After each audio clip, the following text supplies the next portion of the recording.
بسم اللہ الرحمن الرحیم۔ السلام علیکم ناظرین، مکہ میں نبی کریم صلی اللہ علیہ وآلہ وسلم کی امانت اور دیانت کی وجہ سے آپ کو امین کہہ کر پکارا جانے لگا۔ آپ کا یہ لقب بہت مشہور ہو گیا۔ لوگ آپ کو امین کے علاوہ اور کسی نام سے نہیں پکارتے تھے۔ انہی دنوں جناب ابو طالب رضی اللہ تعالیٰ عنہ نے آپ سے کہا، اے بھتیجے، میں ایک بہت غریب آدمی ہوں اور قحط سالی کی وجہ سے اور زیادہ سخت حالات کا سامنا ہے۔ کافی عرصہ سے خشک سالی کا دور چل رہا ہے۔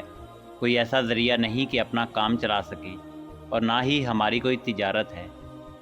ایک تجارتی قافلہ شام جانے والا ہے، اس میں قریش کے لوگ شامل ہیں۔ قریش کی ایک خاتون خدیجہ بنت خویلد شام کی طرف اپنا تجارتی سامان بھیجا کرتی ہیں۔ جو شخص ان کا مال لے کر جاتا ہے وہ اپنی اجرت ان سے طے کر لیتا ہے۔ اب اگر تم ان کے پاس جاؤ اور ان کا مال لے جانے کی پیشکش کرو تو وہ ضرور تمہیں اپنا مال دے دیں گی، کیونکہ تمہاری امانت داری کی شہرت ان تک پہنچ چکی ہے۔ اگرچہ میں اس بات کو پسند نہیں کرتا کہ تم شام کی طرف سفر پر جاؤ، کیونکہ یہودی تمہارے دشمن ہیں، لیکن حالات کی وجہ سے میں مجبور ہوں، اس کے علاوہ کوئی چارہ نہیں۔ یہاں تک کہہ کر جناب ابو طالب خاموش ہو گئے۔ تب حضور نبی کریم صلی اللہ علیہ وآلہ وسلم نے فرمایا، ممکن ہے وہ خاتون خود میرے پاس کسی کو بھیجیں۔ یہ بات آپ نے اس لیے کہی تھی کہ سیدہ خدیجہ رضی اللہ تعالیٰ عنہا کو ایک بااعتماد آدمی کی ضرورت تھی، اور اس وقت مکہ میں آپ سے زیادہ شریف، پاک باز، امانت دار، سمجھدار اور قابل اعتماد آدمی کوئی نہیں تھا۔ جناب ابو طالب رضی اللہ تعالیٰ عنہ اس وقت بہت زیادہ پریشان تھے۔ آپ کی یہ بات سن کر انہوں نے کہا، اگر تم نہ گئے تو مجھے ڈر ہے وہ کسی اور سے معاملات طے کر لیں گی۔ یہ کہہ کر جناب ابو طالب رضی اللہ تعالیٰ عنہ اٹھ گئے۔ ادھر آپ کو یقین سا تھا کہ سیدہ خدیجہ رضی اللہ تعالیٰ عنہ خود ان کی طرف کسی کو بھیجیں گی، اور ہوا بھی یہی۔ سیدہ خدیجہ رضی اللہ تعالیٰ عنہ نے اللہ کے رسول صلی اللہ علیہ وآلہ وسلم کو بلا بھیجا۔ پھر آپ سے کہا، میں نے آپ کی سچائی، ایمانت داری اور نیک اخلاق کے بارے میں سنا ہے، اور اسی وجہ سے میں نے آپ کو بلوایا ہے۔ جو معاوضہ آپ کی قوم کے دوسرے آدمیوں کو دیتی ہوں، آپ کو ان سے 2 گنا دوں گی۔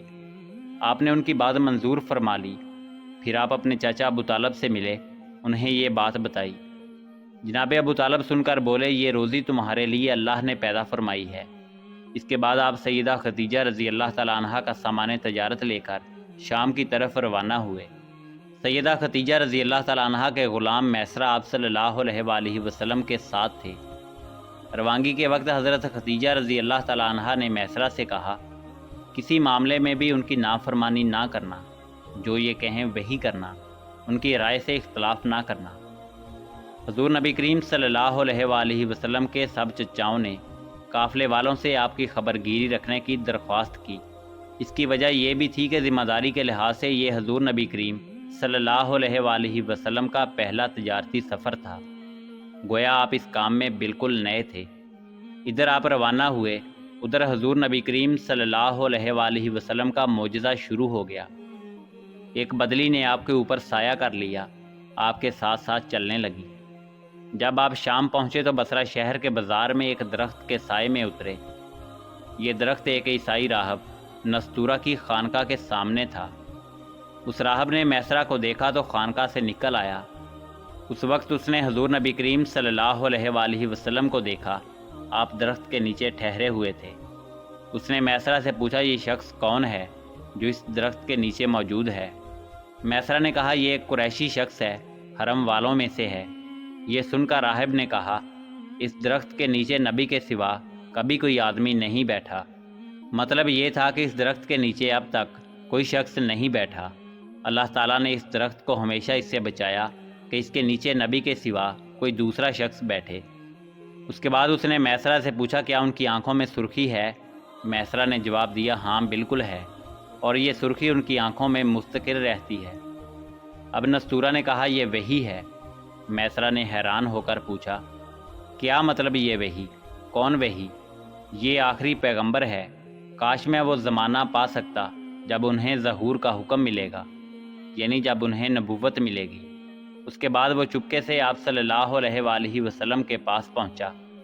پہلے تو اس نے آپ صلی اللہ علیہ وآلہ وسلم کے سر انور کو بوسہ دیا، پھر آپ صلی اللہ علیہ وآلہ وسلم کے قدموں کو بوسہ دیا اور بولا میں آپ پر ایمان لاتا ہوں اور گواہی دیتا ہوں کہ آپ وہی ہیں جن کا ذکر اللہ تعالیٰ نے تورات میں فرمایا ہے۔ اس کے بعد نستورہ نے کہا اے محمد صلی اللہ علیہ وآلہ وسلم، میں نے آپ میں وہ تمام نشانیاں دیکھ لی ہیں جو پرانی کتابوں میں آپ کی نبوت کی علامتوں کے طور پر درج ہیں۔ صرف ایک نشانی باقی ہے، اس لیے آپ ذرا اپنے کندھے سے کپڑا ہٹائیں۔ حضور نبی کریم صلی اللہ علیہ وآلہ وسلم نے اپنے شانہ مبارک سے کپڑا ہٹا دیا۔ تب نستورہ نے وہاں مہر نبوت کو جگمگاتے دیکھا۔ وہ فوراً مہر نبوت کو چومنے کے لیے جھک گیا، پھر بولا میں گواہی دیتا ہوں کہ اللہ تعالیٰ کے سوا کوئی عبادت کے لائق نہیں، اور میں گواہی دیتا ہوں کہ آپ اللہ تعالیٰ کے پیغمبر ہیں۔ حضور نبی کریم صلی اللہ علیہ وآلہ وسلم کے بارے میں حضرت عیسیٰ ابن مریم علیہ السلام نے جو خوشخبری دی تھی، اس کے حوالے سے اس نے کہا کہ بے شک عیسیٰ ابن مریم نے آپ کے بارے میں خوشخبری دی تھی، میرے بعد اس درخت کے نیچے کوئی نہیں بیٹھے گا سوائے اس پیغمبر کے جو امی، ہاشمی، عربی اور مکی ہوں گے، قیامت میں حوض کوثر اور شفاعت والے ہوں گے۔ اس واقعہ کے بعد حضور نبی کریم صلی اللہ علیہ وآلہ وسلم بصرہ کے بازار تشریف لے گئے۔ وہاں آپ نے مال فروخت کیا جو ساتھ لائے تھے اور کچھ چیزیں خریدیں۔ اس خرید و فروخت کے دوران ایک شخص نے آپ سے کچھ جھگڑا کیا اور بولا لات اور عزا کی قسم کھاؤ۔ حضور نبی کریم صلی اللہ علیہ وآلہ وسلم نے فرمایا میں نے ان بتوں کے نام پر کبھی قسم نہیں کھائی۔ آپ صلی اللہ علیہ وآلہ وسلم کا یہ جملہ سن کر وہ شخص چونک اٹھا، شاید وہ گزشتہ آسمانی کتاب کا کوئی عالم تھا اور اس نے آپ کو پہچان لیا تھا۔ آپ سے بولا آپ ٹھیک کہتے ہیں۔ اس کے بعد اس نے میسرہ سے علیحدگی میں ملاقات کی، کہنے لگا میسرہ یہ نبی ہیں، قسم ہے اس ذات کی جس کے ہاتھ میں میری جان ہے، یہ وہی ہیں جن کا ذکر ہمارے راہب اپنی کتابوں میں پاتے ہیں۔ میسرہ نے اس کی بات کو ذہن نشین کر لیا۔ راستے میں ایک اور واقعہ پیش آیا۔ سیدہ ختیجہ رضی اللہ تعالیٰ عنہا کے 2 اونٹ بہت زیادہ تھک گئے اور چلنے کے قابل نہ رہے۔ ان کی وجہ سے میسرہ قافلے کے پیچھے رہ گیا۔ نبی کریم صلی اللہ علیہ وآلہ وسلم قافلے کے اگلے حصے میں تھے۔ میسرہ ان اونٹوں کی وجہ سے پریشان ہوا تو دوڑتا ہوا اگلے حصے کی طرف آیا اور اپنی پریشانی کے بارے میں حضور نبی رحمت صلی اللہ علیہ وآلہ وسلم کو بتایا۔ آپ اس کے ساتھ ان دونوں اونٹوں کے پاس تشریف لائے، ان کی کمر پر اور پچھلے حصے پر ہاتھ پھیرا، کچھ پڑھ کر دم کیا۔ آپ کا ایسا کرنا تھا کہ اونٹ اسی وقت ٹھیک ہو گئے اور اس قدر تیز چلے کہ قافلے کے اگلے حصے میں پہنچ گئے۔ اب وہ منہ سے آوازیں نکال رہے تھے اور چلنے میں جوش و خروش کا اظہار کر رہے تھے۔ پھر قافلے والوں نے اپنا سامان فروخت کیا۔ اس بار انہیں اتنا منافع ہوا کہ پہلے کبھی نہیں ہوا تھا۔ چنانچہ میسرہ نے آپ سے کہا اے محمد، ہم سالہ سال سے سیدہ ختیجہ کے لیے تجارت کر رہے ہیں، مگر اتنا زبردست نفع ہمیں کبھی نہیں ہوا جتنا اس بار ہوا ہے۔ آخر قافلہ واپس مکہ کی طرف روانہ ہوا۔ میسرہ نے اس دوران صاف طور پر یہ بات دیکھی کہ جب گرمی کا وقت ہوتا تھا اور نبی کریم صلی اللہ علیہ وآلہ وسلم اپنے اونٹ پر ہوتے تھے تو 2 فرشتے دھوپ سے بچانے کے لیے آپ پر سایہ کیے رہتے تھے۔ ان تمام باتوں کی وجہ سے میسرہ کے دل میں آپ کی محبت گھر کر گئی اور یوں لگنے لگا جیسے وہ آپ کا غلام ہو۔ آپ صلی اللہ علیہ وآلہ وسلم دوپہر کے وقت مکہ میں داخل ہوئے۔ آپ قافلے سے پہلے پہنچ چکے تھے۔ آپ سیدھے سیدہ ختیجہ رضی اللہ تعالیٰ عنہا کے گھر پہنچے۔ وہ اس وقت چند عورتوں کے ساتھ بیٹھی تھیں۔ انہوں نے دور سے آپ کو دیکھ لیا۔ آپ اونٹ پر سوار تھے اور 2 فرشتے آپ پر سایہ کیے ہوئے تھے۔ حضرت ختیجہ رضی اللہ تعالیٰ عنہا یہ منظر دوسری عورتوں کے ساتھ دیکھ رہی تھی۔ وہ سب بہت حیران ہوئیں۔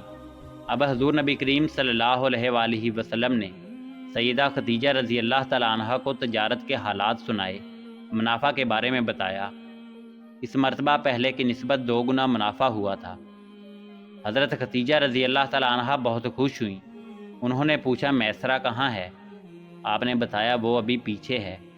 یہ سن کر سیدہ ختیجہ رضی اللہ تعالیٰ عنہا نے کہا آپ فوراً اس کے پاس جائیے اور اسے جلد از جلد میرے پاس لائیے۔ آپ صلی اللہ علیہ وآلہ وسلم واپس روانہ ہوئے۔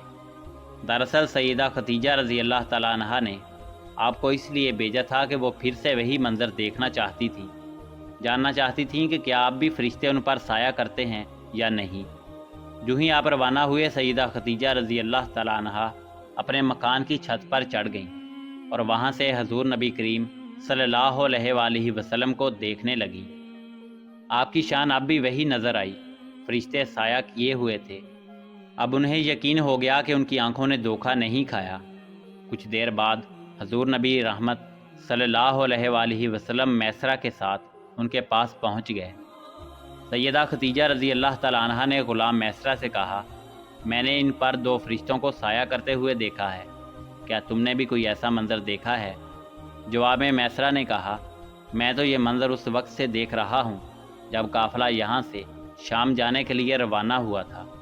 اس کے بعد میسرہ نے نستورہ کی ملاقات کا حال سنایا۔ دوسرے آدمی نے جو کہا تھا وہ بھی بتایا، جس نے لات اور عزیٰ کی قسم کھانے کے لیے کہا تھا۔ پھر اونٹوں والا واقعہ بتایا۔ یہ تمام باتیں سننے کے بعد سیدہ خدیجہ رضی اللہ تعالیٰ عنہا نے آپ کو طے شدہ اجرت سے 2 گنا دی، جبکہ طے شدہ اجرت بھی پہلے ہی 2 گنا زیادہ تھی۔ ان تمام باتوں سے سیدہ خدیجہ رضی اللہ تعالیٰ عنہا بہت حیران ہوئی۔ اب وہ اپنے چچا زاد بھائی ورقہ بن نوفل سے ملی۔ یہ پچھلی کتابوں کے عالم تھے۔ سیدہ خدیجہ رضی اللہ تعالیٰ عنہا نے انہیں جو کچھ خود دیکھا اور میسرہ کی زبانی سنا تھا وہ سب کہہ سنایا۔ ورقہ بن نوفل اس وقت عیسائی مذہب سے تعلق رکھتے تھے، اس سے پہلے وہ یہودی تھے۔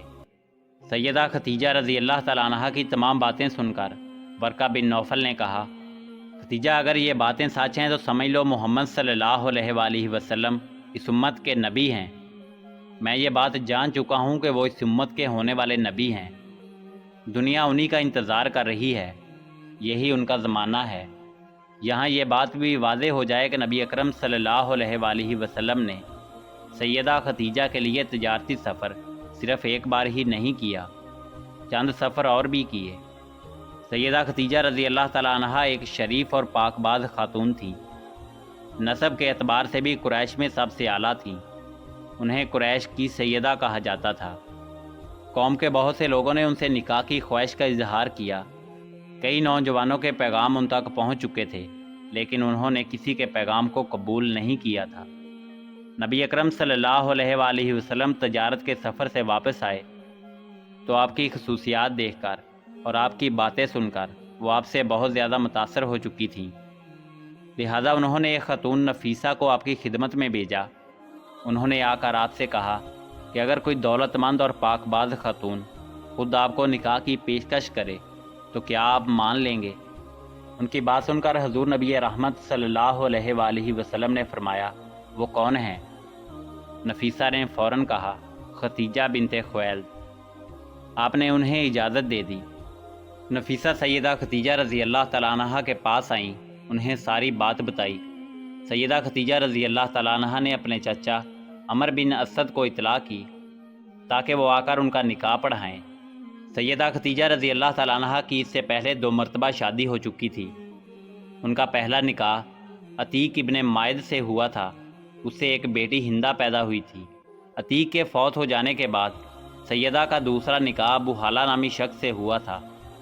ابو حالہ کی وفات کے بعد سیدہ خدیجہ رضی اللہ تعالیٰ عنہا نے حضور نبی رحمت صلی اللہ علیہ وآلہ وسلم سے نکاح کا ارادہ کر لیا۔ اس وقت سیدہ کی عمر 40 سال کے لگ بھگ تھی اور سید الابرار کی عمر 25 سال تھی۔ سیدہ خدیجہ رضی اللہ تعالیٰ عنہا کے چچا عمر بن اسد پہنچ گئے۔ ادھر نبی کریم صلی اللہ علیہ وآلہ وسلم بھی اپنے چچاؤں کو لے کر پہنچ گئے۔ نکاح کس نے پڑھایا؟ اس حوالے سے مختلف روایات ہیں، مگر زیادہ روایات یہ ہیں کہ نکاح چچا ابو طالب بن عبد المطلب نے پڑھایا تھا۔ مہر کی رقم کے بارے میں بھی روایات مختلف ہیں۔ ایک روایات یہ ہے کہ مہر کی رقم 12 اوقیہ کے قریب تھی۔ دوسری روایات یہ ہے کہ آپ نے مہر میں 20 جوان اونٹنیاں دیں۔ نکاح کے بعد نبی کریم صلی اللہ علیہ وآلہ وسلم نے ولیمے کی دعوت کھلائی اور اس دعوت میں آپ نے 1 یا 2 اونٹ ذبح فرمائے۔